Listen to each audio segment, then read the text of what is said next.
Hello there and welcome to UPFront with me, Blessed Sogah.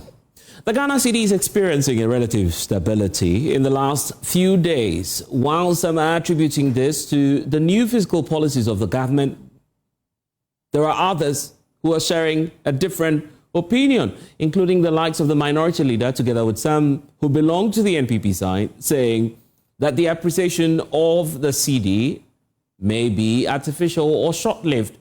So what has been the 120-day journey of the currency, knowing that there's a new government which has promised to deal with the depreciation of the Ghana Cedi? Here's a breakdown of how the currency has been faring over the 120-day period. But take a look at this, because the comparative analysis is very key to inform our conversation here on the show.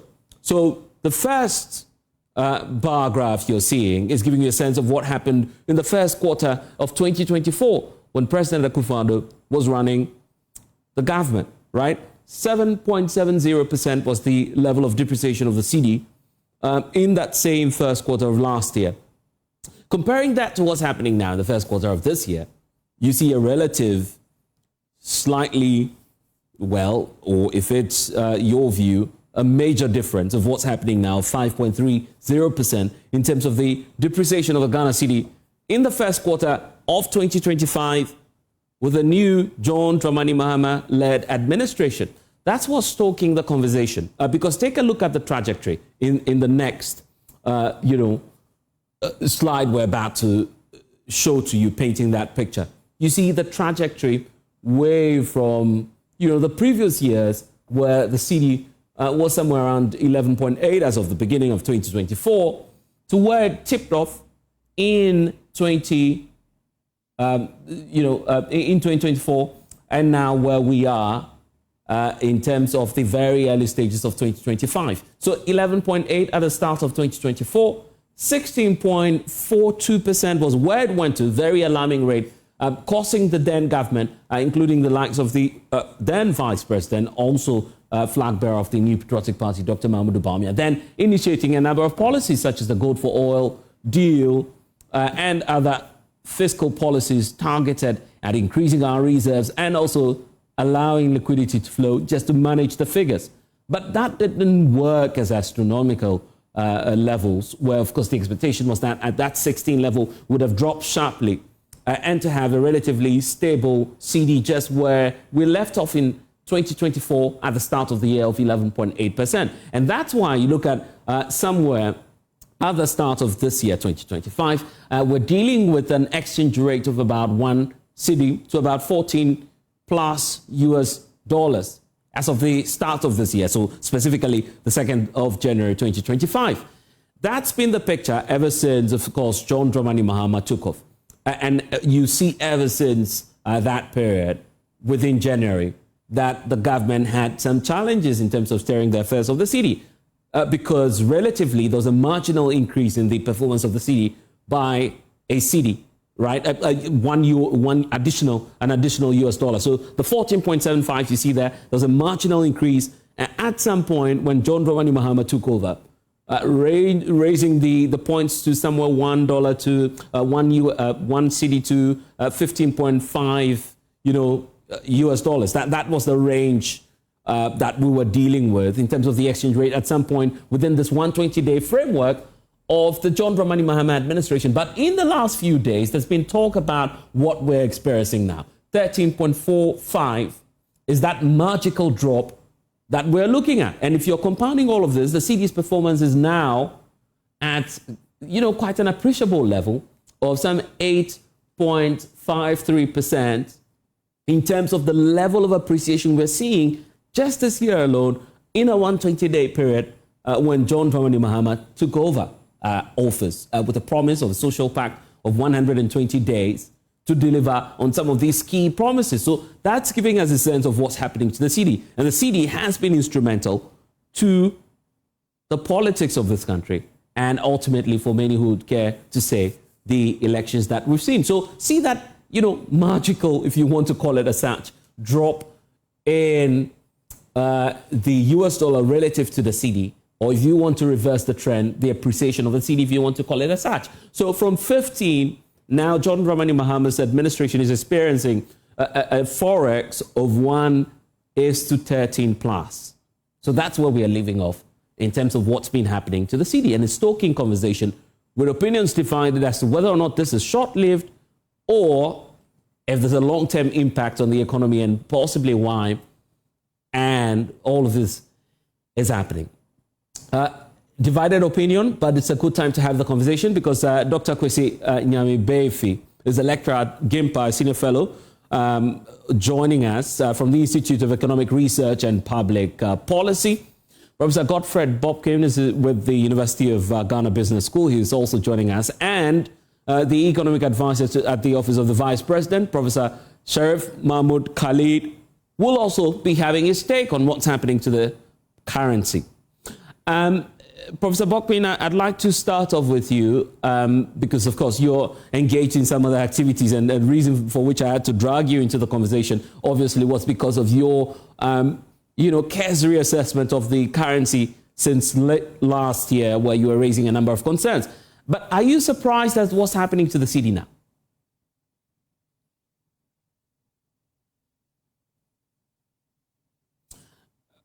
And Professor Bob King, if you're with us, I was just talking about the reason why I was bringing you into the conversation, because you, up until this time that we're coming on air, had shared some interesting perspectives with us on what's happening to the currency. And we'll get into that shortly. But Dr. Beefi, you're also with us. And if you can hear me, at the point about what's happening to the Cedi now and as to whether or not it's short-lived, is it even magical in the first place, in your view?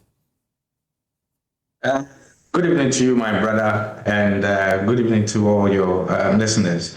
I must say that if the Cedi appreciation can actually be sustained over the long term, is actually something that is commendable because, as you and I know, once the Cedi appreciates, that can directly or positively impact the standard of living of you and I. Because once Cedi appreciates, that means that now the purchasing power goes up, and we can purchase more or purchase more imported goods and services. However, after critically examining the data, I must say that it looks like the Cedi appreciation cannot be sustained over the long term. And why do I say this? First of all, if you look at the Bank of Ghana data on the gold reserves that was published just recently, you will find out that from 2023, where Ghana's gold reserves stood at somewhere around 8.7 tons of gold, and then forward to December 2024, you can see that Ghana's gold reserves increased from 8.7 tons to somewhere around 30.53 tons of gold. In fact, on that, the projection is that it may even go to astronomical levels, looking at what's happening with the gold board policy. Government is now taking, 40% share of the market, right, from the small-scale miners. That's quite significant, isn't it? Yeah, so this is where it's getting interesting. So the gold reserves, Ghana's gold reserves has increased from 8.7 to 30.53 tons of gold as of December 2024. Now, currently as we speak, you look at the April numbers as published by Bank of Ghana, you will notice that Ghana's gold reserves actually stand at 31.37 tons of gold, meaning that just slightly less than 1 ton of gold has been added to our reserves since January 2025. And rightly, as we said, if you look again as the data as published by the CEO of the Ghana Gold Board, you will notice that Gold Board, or PMMC, had actually purchased and exported on behalf of Bank of Ghana more than 20 tons of gold valued at a market market amount of somewhere about $2 billion. So now the question is, if Bank of Ghana has been able to purchase and export more than 20 tons of gold valued at $2 billion, but in terms of its reserves, just slightly less than 1 ton of gold has been added to it, then what this actually means that, at the back door, Bank of Ghana has actually been intervening in the forest market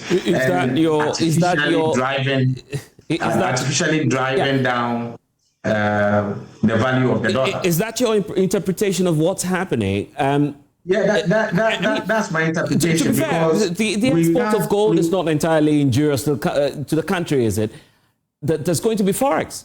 No pressure on the Cedi, rather a bonus to us as a country. No, exactly. That's what I'm saying is that the gold reserves are actually accumulated to anchor the Cedi. Now, data shows that Bank of Ghana has actually purchased more than 20 tons of gold. But in terms of its reserves, just about 1 ton of gold has been added to the reserves. So this actually means that Bank of Ghana has been using about $2 billion to intervene in the forest market, when officially it has said that it's not actually intervening in the market. And mind you, per the IMF program, BOG cannot pump in more than $60 million monthly to intervene in the forest market. So even if we take January to April, if we do the mathematics, that means that cumulatively, not more than $240 million can be pumped into the forest market to drive down the dollar. But here we have more than 20 tons that have been exported. Nevertheless, just about 1 ton has been added to the reserves. Again, looking at the news reports, you can see that government has been curtailing spending, which for me, I think, of course, once government, cautiously control spending, that can show that the government is being fiscally responsible, and then it can boost but it was part of the political promise. It was part of the political promise, isn't it? When then the NDC in opposition promised that one of the surest ways of restoring the value of the Cedi was through expenditure cuts. They were clear on that, clear on the number of ministers, clear on the kind of expenditure that was going on at the time. It's yielding results partly, or it's far-fetched to say? So, so as I was saying, if it is being done properly, it can boost investor confidence, shows that government is being fiscally responsible. Yeah, but do you see that in the first place? Do you see that in the first place? Do you see that in the first place as contributing to that, to what we're seeing now? Or you're completely dismissing that? Yes, I think it's being done at the cost of also investing in critical sectors of the economy, because government shouldn't also overdo it. That's why when you read, I was reading certain news report, you will notice that a lot of ministers are actually asking for their funds to be allocated to them by the Minister for Finance. So if you overdo it as well, that means that government will not be spending in critical sectors that would have the long-term objective of expanding the economy. And that hampers development as well. So that's why this has to be done cautiously and shouldn't be done to get short-term gains and all that. And we all know that when we also look at the global economy, with the trade war that is currently happening with the U.S., China, and all that, the U.S. dollar itself is weakening against major currencies. You haven't ironed out the issues for me, because I want to hear you clearly on the impact of John Mahama's promise to trim down the number of ministers, to cut government expenditure as one of the surest ways of restoring confidence in the Cedi. Has that worked directly from what you're seeing in the figures? And that's what I'm saying, that first of all, if you look at the budget, if you critically look at the budget, you'll find out that though ministers, indeed, the number of ministers have been capped to 60, in terms of the actual expenditure, government is actually spending more than it actually spent in 2024. Therefore, the expenditure itself has not really been curtailed as promised by the NDC government. Now, what we are actually seeing currently, as I was just saying, is that government is actually curtailing spending to critical sectors of the economy. And this would actually hamper long-term economic development in Ghana. And we should be worried, especially for economists,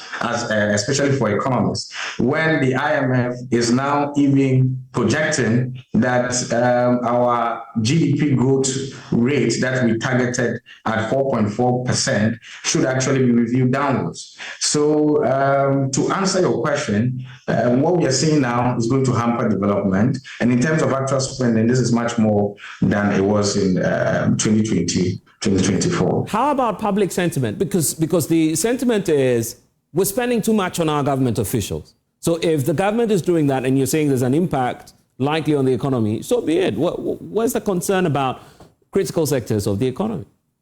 We are not spending less. That's what I'm saying, that if you look at the actual government expenditure, if you look at the budget that was presented by the finance minister, you can see that the total appropriation for this year is actually more than what we spent in December 2024. So therefore, government is not curtailing spending as it had promised to do. If you look at what is currently happening, government has actually curtailed spending to the various ministries, and they don't actually have money to spend in sectors of the economy to expand the economy. And my brother, if you can't expand the economy, if you take Germany, for example, you will notice that Germany currently is facing critical macroeconomic challenges because the government over the years refused to spend in critical sectors of the economy, and they are paying for it. Germany even had, a cap on how much they could spend in order to ensure that they don't run, budget deficit. But because over time, education, when it comes to infrastructure, when it comes to railways and all that, they did not develop these sectors. Currently, they are facing serious macroeconomic challenges. I see. So critical and that's points. What I'm saying, that government should be cautious when it comes to that. Very critical points you're raising there. Unfortunately, Professor Sharif Mahmood Khalid, economic advisor at the Office of the Vice President, is joining us. Dr. Bayfi believes that you're artificially driving down the performance, the performance of the dollar against the Cedi. Drive down on the performance.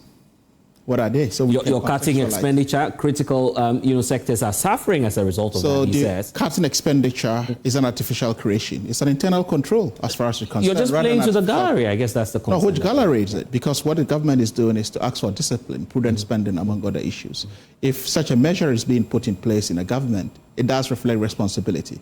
It does reflect the exigencies of the moment, because having inherited an overheated economy, you need to have strong internal controls to cool it off. That's exactly what the government has done. So how do you explain to Ghanaians? How do you explain to Ghanaians that we're dealing with below 60 ministers? That's impacting the Cedi. How do you say that impact or not impact? But the point is, you look at massive expenditure. Are the 60 ministers in the first 100 days not performing optimally? Well, you tell me how they're... No, but you're feeling as a Ghanaian. We're talking about 120 days, right? We're talking about where we've come from since December, or probably let's take it. You see, what we're failing to realize is that we inherited an overheated economy. We inherited an economy that was sunk. The budget was read when? In March. So whatever you're seeing are indications of the confidence, right? Because budget statement is a proposal of what is meant to be spent in the coming months ahead of a financial year. So if these are the indicators that Ghanaians or the market is responding to, it's positive. Why not give credit a bit to what happened late last year? Because what happened late last year? The former finance minister has spoken extensively about that, bringing growth back to pre-COVID levels. It's been about the under a fund program. Yeah, but we're still under the fund, isn't it? Yes, of course we are under the fund. But what happened before that? What happened before that? We had an economy, a central bank posting losses, right? We had a domestic debt exchange program. So all of the artificial stuff you are referring to happened in the previous year before we even took power or took office. So this is where you have to be discussing the artificial creation, because artificial creation is domestic debt exchange program, a central bank posting losses, among other issues. Yeah, but right? Ever since we came, if we had, wrong. You would see a clear signal of the central bank's independence.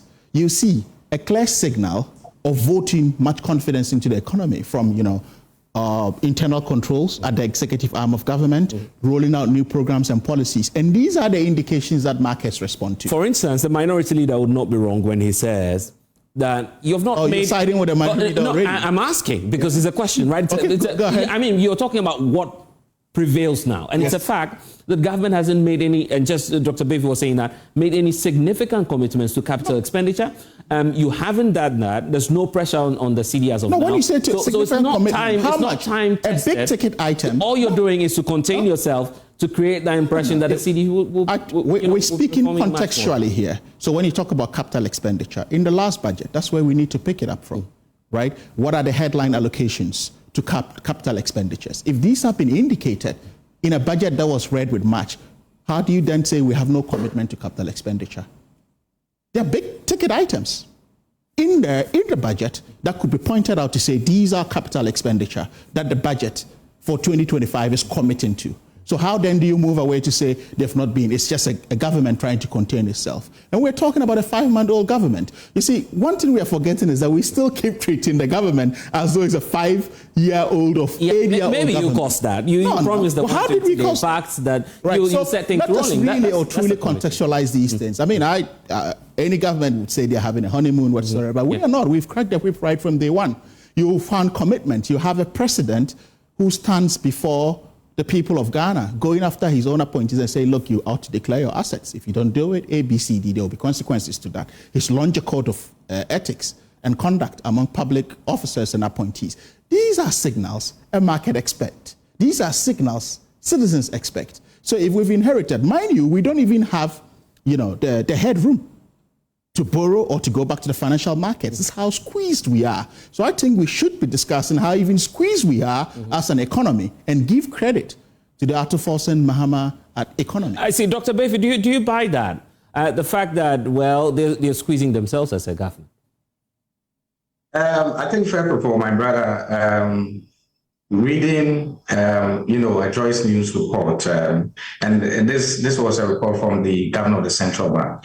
He says, going forward, we have enough reserves to maintain the current stability the Cedi is enjoying against the US dollar. Now, the question is that these reserves that the central bank governor is talking about, where did these reserves actually come from? My brother, Professor Khalifa, actually did mention that this government is a 5-month-old government. So definitely that means that these reserves we are talking about, as stated by the governor of the central bank, and even as published by the central bank itself, are reserves that were accumulated from 2023 per year but with the domestic to December 2024. With the domestic gold for oil, among other issues, and all of that, you're saying didn't pile pressure on the Cedi at the time? No, so what I'm saying is that the reserves has to be accumulated to a certain point. Right. And again, per what the central bank governor is saying, and even looking at the data, which is publicly available, where Ghana's gold reserves, so I'm not talking about the gold for oil program, I'm just talking about the gold reserves, where gold reserves stood at 8.7 ton as at May 2023. And as at December 2024, the gold reserves had increased to somewhere about 30.53 tons of gold. So we can see that there was significant, accumulation of gold reserves over this period. And looking at that same data between January now till April 2025, just less than 1 ton has been added to the gold reserves. And this is where the problem is. That if we want to sustainably, stabilize the currency, then we need to ensure that the gold that is being purchased by Bank of Ghana is also being used to anchor the Cedi. But here we are. We have more than 20 tons of gold that has been purchased by the Ghana Gold Board, more than $2 billion worth of gold that has been purchased by the Ghana Gold Board for Bank of Ghana, and only 1 ton of gold has been added to our reserves. How much time do you feel government has, else we start to see the effects? So for me, if you look at them pumping in, more than $2 billion into the forex market. And as I said, coupled with the global factors and current expenditure that has been curtailed and all that, I would say that if care is not taken, we may not. This appreciation that we are seeing cannot be sustained till the end of the year, and that is where my worry. So I am just cautiously, advocating or recommending to government that we need to bring in real measures that will help stabilize the currency sustainably. Prof, we have a very short period of time for this government to deal with this, because if you are going by Dr. Befi's projections, then we'll be back to this trajectory again of the Cedi depreciation. You seem not to have that view. No, but the point is, this will be short-lived. We're looking at one variable. When there are a basket of variables that make the appreciation of a city, that make an economy stabilize, among other issues. And one of the key factors, as you see what's coming upstream, which he may agree to, is the gold board. The gold board is just only coming up, right? Very nascent at this stage is, and looking at how it can back currency and help with the reserves of the central bank. The central bank is just one unit of an institution that may help in monetary policy, that would have a direct reflection on the performance of a local currency. There are other variables that ought to be looked at. So if we want to unpack this and look at it in the long term, then we are talking about these variables. And as a government, as I said, we once were told by a finance minister that we've turned a corner. And I kept saying that, look, in an overheated economy, you need to cool off before you turn a corner. And the prudence of cooling off is exactly what this government is doing. One, by signaling. Two, by internal controls, among other issues, and which we can count out here in the litany of issues as far as the president's performance is concerned, in terms of putting internal controls, the finance minister enrolling government policies and adhering to, for example, injecting investor confidence in and of itself to an economy is a key ingredient and variable as far as currency performance is. What had happened when we came in the domestic debt exchange program, we still gave firm commitment to it. External debts, we gave firm commitment to it, have given a program, reactivated the sinking fund, among other issues. This is what the market wants. But what you're also signaling to the local market, right? This is what the market wants a government to respond to. So once the market sees that the governance or the economy is anchored on this, then they have confidence to spend, to invest. But what you're also sending as a signal to the local market, for instance, with the gold board policy, is that you're now pricing out, quote and unquote, the local Ghanaian producer who used to benefit some more with direct trading. You're taking that off. No, they are not taking that off. You're taking that off. You're only acting as a regulator. That is why they are aggregators. You may be breeding regulatory challenges for yourself now. There'll be smuggling. A lot of things could go wrong with the policy. How could this encourage smuggling? Right? Then there's going to be an aggregator system, right? And this aggregator system will serve as the intermediary or the sieve. So if you have an aggregator system in place, definitely not every system is perfect, right? Of course, there's going to be future-proofing happening as we roll out the gold board among other institutions that ought to firm up the regulation. But in its current state, I don't see how it's going to encourage that. Because you're buying from the small-scale miners. Yes, to aggregate. Yeah, right? but you're not buying at the average market price. What are you buying? You're buying also in local currency. Yeah, that's a disincentive. No, but that helps. Yeah. In a form of regulation, because it tells you that this is the price of the gold. If you go, is that not supposed to be viewed as rather a disincentive to the market? Because if you went off the market to sell at a higher price in Forex, what it means is that the competition would lie with the gold board.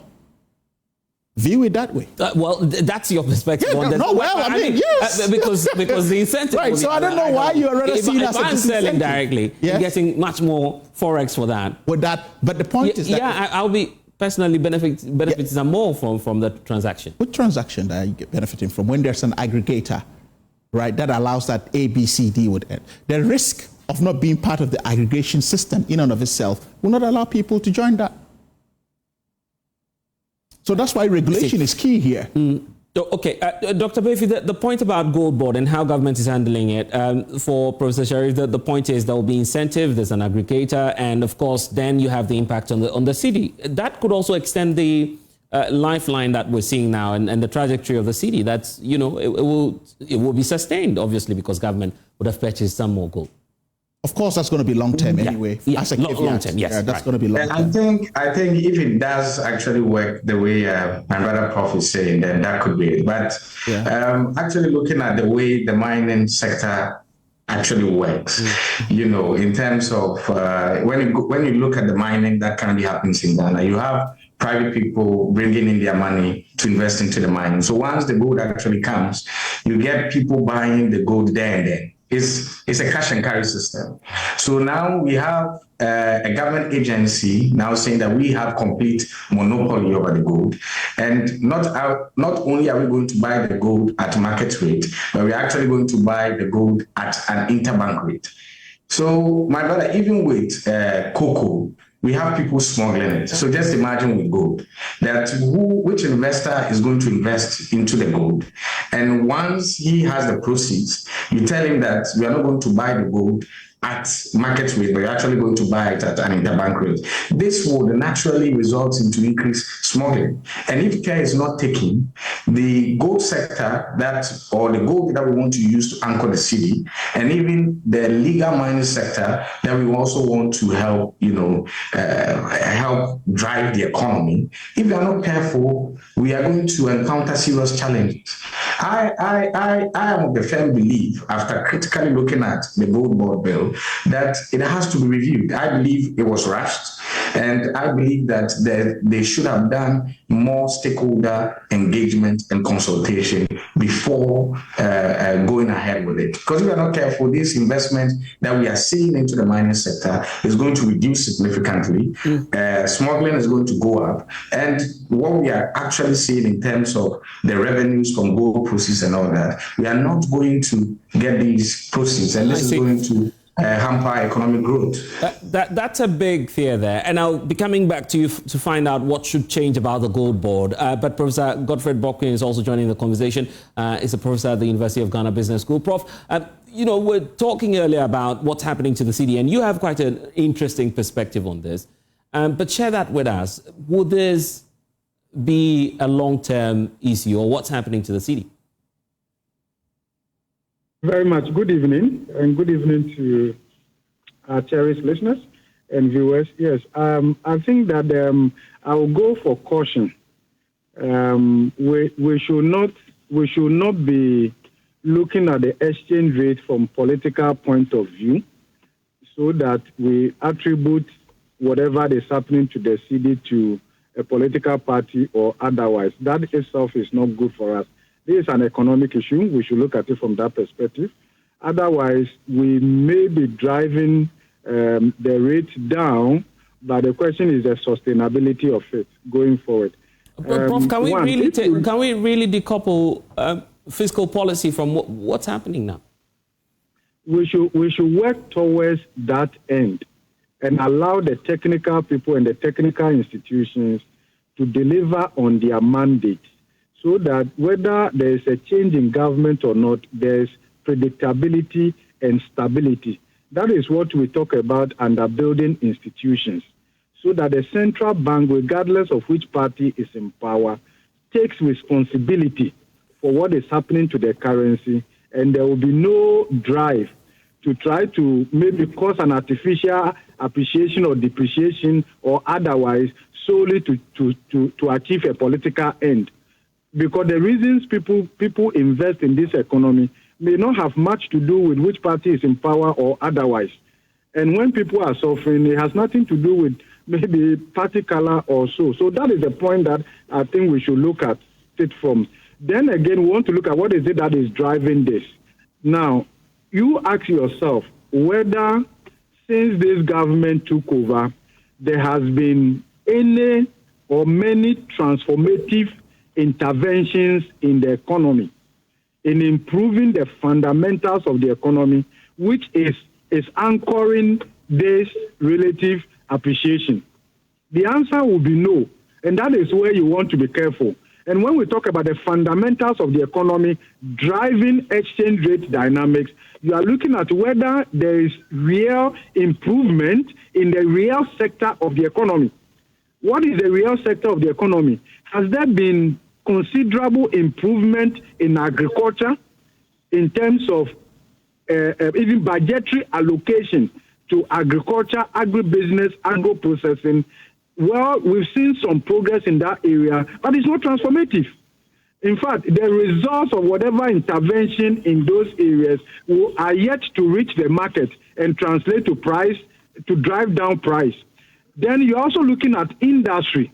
In the last 120 days, what have been the major interventions in the area of industry that will spell production, job-rich productivity, and all of that? Yes, we've seen some intervention. Many of them are at the policy level, launching policy, constituting councils and boards and all of that. It's not the same as achievement.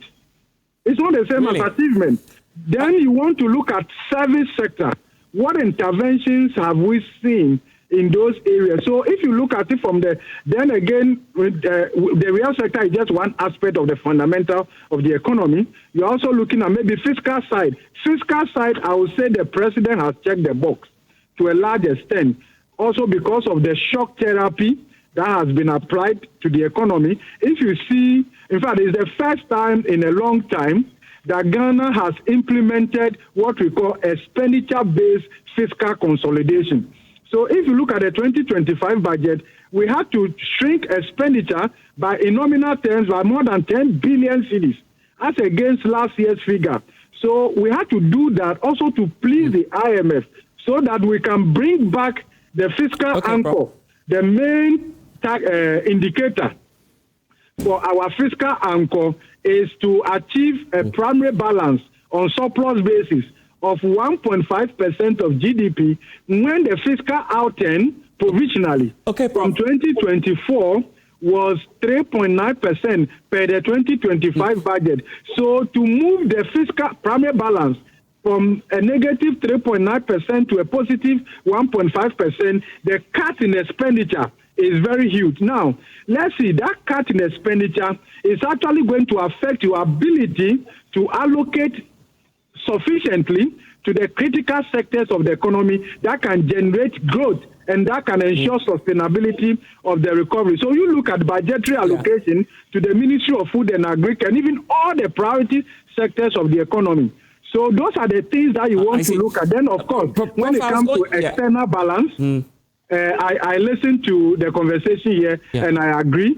The timing of inflows, is in the favor of the city. If you look at gold, if you look at all of that. But remember that this economy, as we see it right now, government is operating at just around 60%. In fact, a lot of entity tender committees across ministries having been formed, or they are yet to actually go ahead to procurement for transactions. So once the economy is not operating at full swing, all the aspect of the economy is not in full operation. Prof. Debt servicing and all of that. Prof, one would then have to be very careful not to celebrate. Over-celebrate. Let me put it that way. Right. Prof, I was going to come to you. Yeah, I was going to come to you on the issue about speculation. But let me have Khalid, Professor Khalid deal with that, and then we go to the issue of speculation and what might happen. Professor Bokwin clearly says, well, let's be overly cautious here. Well, I mean, no one is celebrating this. We're just saying we're having internal controls, we're projecting the market, among other issues. So you haven't seen a celebration from our side of things because we have an economy to run for the next 4 years. This is what has happened. It's a reflection or a shadow of the first quarter of 2024. But you're operating, as he says, at a minimal level, right? No, well, I tend to disagree with that when you say we're operating at a minimal level. If at optimal level, what it means is that we'll even be pumping money into the economy. Right, if tender entity boards, as Prof indicated, are formed, what it means is that contracts would go out. Yes, and you'll be paying more. There'll be more expenditure, obviously, and that will pile the pressure on the what city. That also means is that if it rolls out in response to the budget allocations, where payments are being made out to contractors, among other issues, what it means is that when you pay a contractor, what happens? There's a trickle-down effect. A mason is paid, a carpenter is paid. Yeah, it depends on which contractor you're paying, by the way. So that's so it'll be good, actually. As I said, the caution from Prof is it's a prudent call to say that let's have the economy on full-blown scale, right? Optimally, can we get there and see? It could be that even be much more better because that prediction is still not out there to have the real ingredients of what it is. The big ticket items coming in, it could be big spending.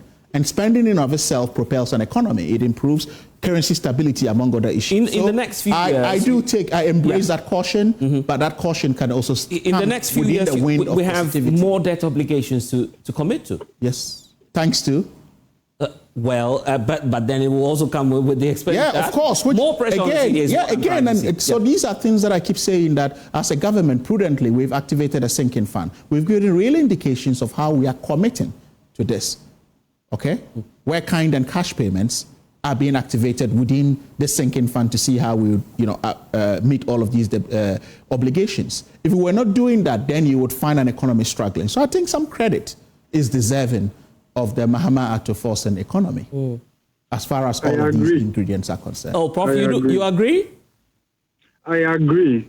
When I said caution, it's just to situate what is happening here in a more medium to long term, right? Because the reason people invest is not for 1 quarter.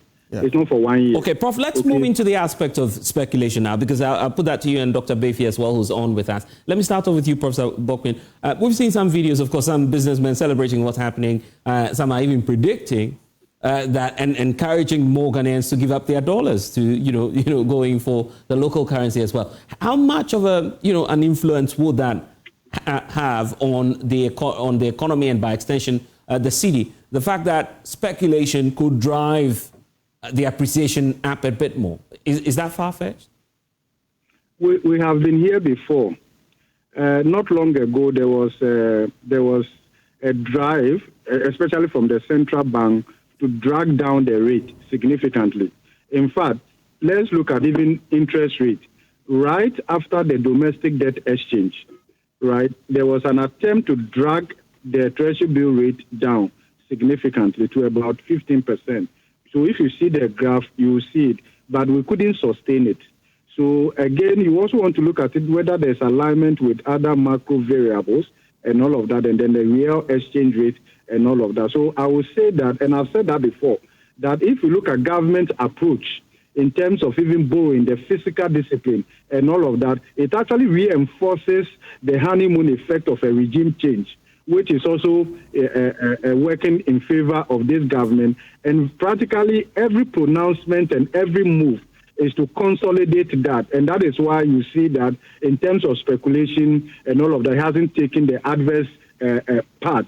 So that is very good. But I'm saying that if you look at our history and you look at our economic cycle and all of that, I think we should be... So for instance, let me give you an example. We have forgiven this government for the budget that they have presented in 2025. It's a budget that seeks to correct the imbalances or errors from previous years whilst it tries to steer a path going forward. But the government cannot operate that same budget 2026 and 2027 and 2028. Is that okay? So, and that is where you see all the dynamics come into play. You want to be very careful that you are building your reserves more for medium to long term, where you anchor stability. Our problem in Ghana is how to ensure macroeconomic stability for long. How do we, in fact, it's not even in the interest of the market to see wide swings in the exchange rate in terms of it appreciating or depreciating. It's not good.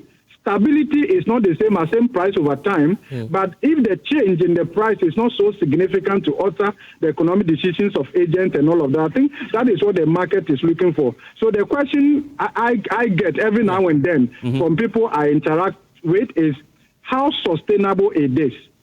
If somebody wants to invest in this economy for a long-term position for the next 3 years, 5 years, 8 years, how would the current development help the person to plan for that long and all of that? And that's why I'm saying that we need to have that kind of caution, that kind of balance. But of course, you can't take away some of this development from measures that the government has put in place, the credibility from the fiscal side and all of that. But it's also good to say that, wait a minute, is the economy operating in full swing?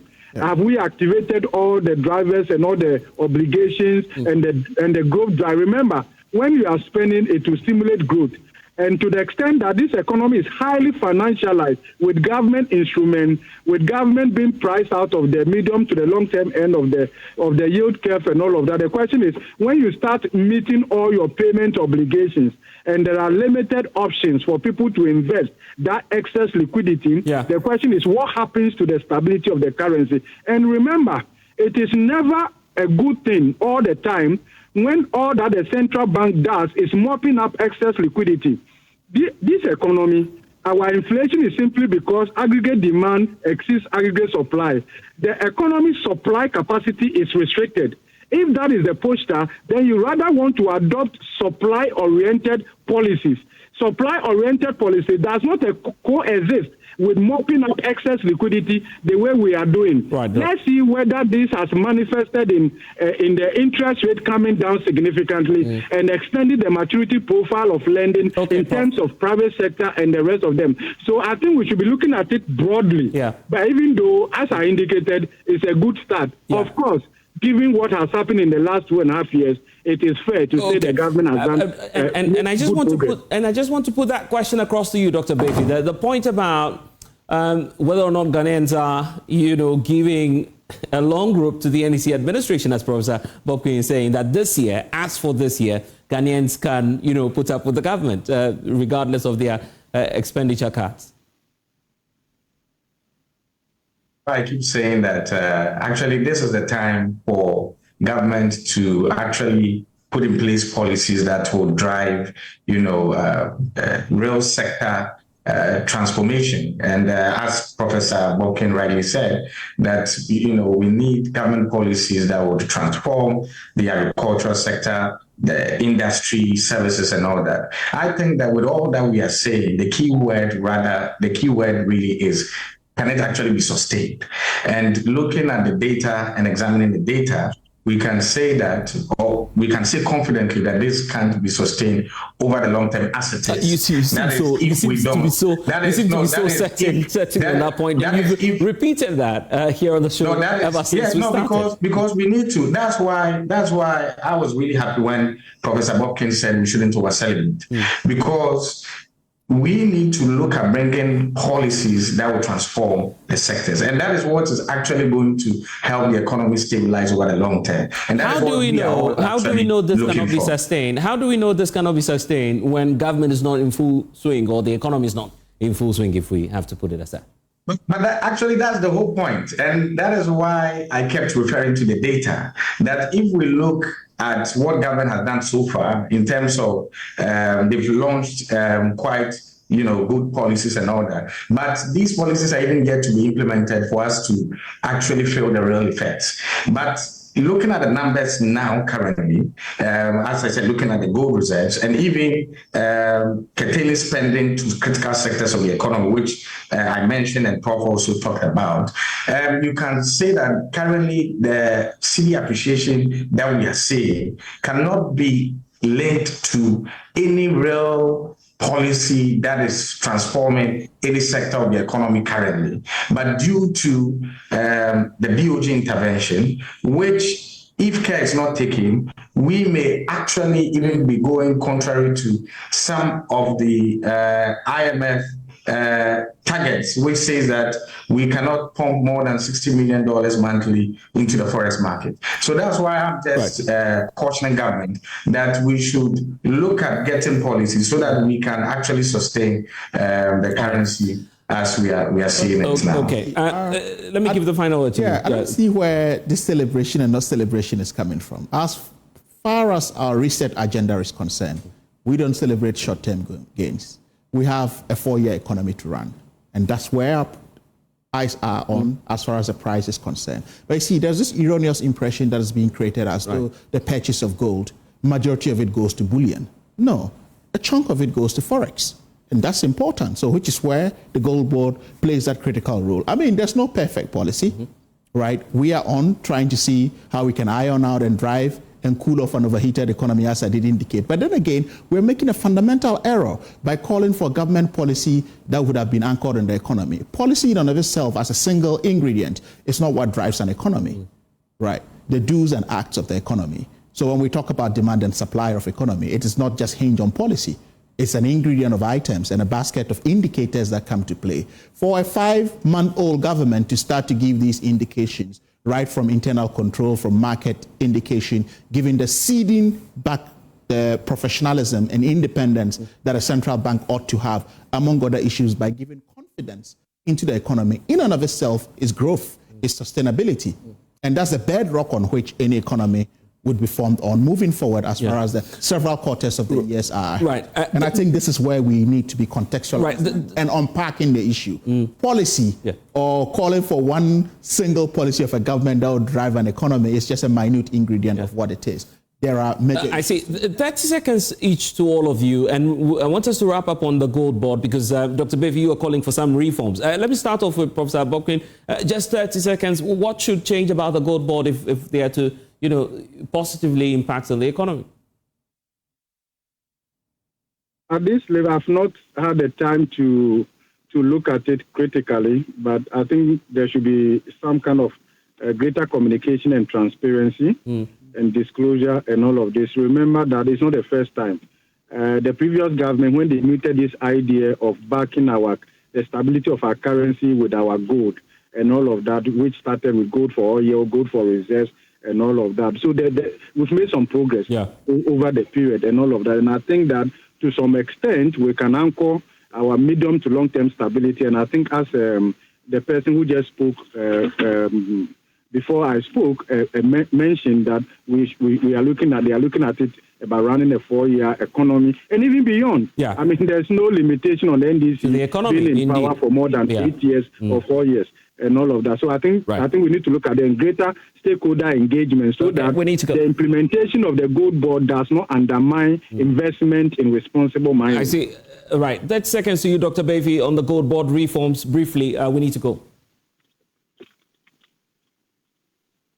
Yes, well, I think that there should be a better stakeholder engagement, but also I think that the monopoly that the Ghana Gold Board is currently having and trying to pump in public funds into it should actually be reviewed. I think we should have some kind of private sector involvement in it, and also relook at using the interbank rate to purchase the gold, because that's where the issue can actually, arise from there, because people ordinarily sell using market rate and trying to sell an interbank rate that can drive smuggling. So these are the key things in summary that I think government should critically look at. Professor Khalid, transparency, accountability, and also engagement. 30 seconds as we wrap up. Oh, exactly. I mean, if you look at even the inception of Gold Board, you see key stakeholders that have been involved, from civil society, legal fraternity, the central bank. You had a former deputy governor, among other issues, or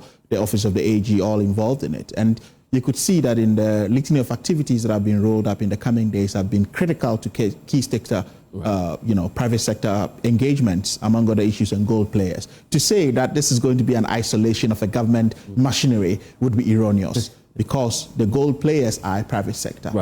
Even from small-scale miners to multinationals are all private players. So we could be calling for greater stakeholder engagement. And I know that the wisdom of the president, we're going to create a very efficient board. So the governance of the board is very important. We wait to see what the outcome will be. Professor Khalid, thank you for your time. Also to you, Professor Godfrey Bokpin, and to you, Dr. Bevy, for joining us here on UPFront with me, Blessed Sogah. It's a wrap. Next will be a series of programming that will impact you. Until then, log on to myjoyonline.com. We have more stories for you there. Thanks for your time.